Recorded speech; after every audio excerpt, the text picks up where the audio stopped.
Do you think it's a coincidence that when I do my television interviews at the front of the grid of the Indy 500, do you think it's a coincidence that the front of the grid, very much like this, appears to be populated by the best painted, best sponsored, best prepared cars on the grid?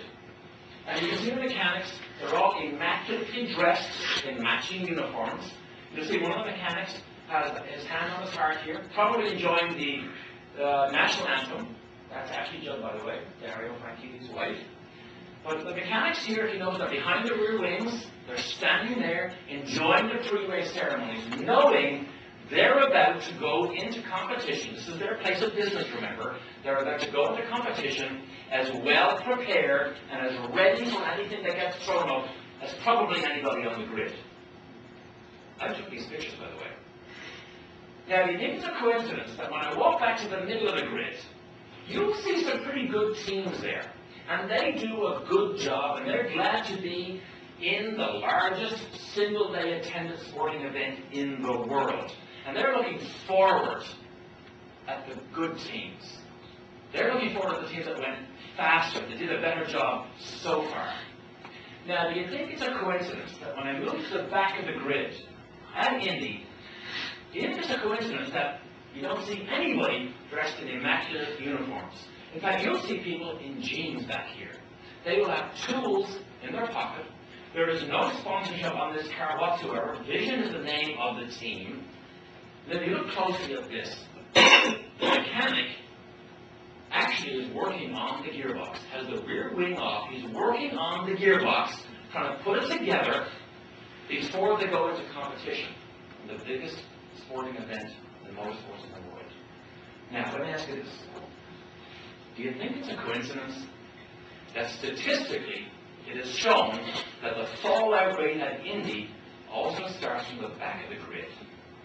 Because it's directly proportional to the preparation that's put in before they go to do their piece of business. The back of the grid is populated by teams who don't have the right resources, don't have the right planning, don't have the plan they're going to try and execute. They're just glad they're there.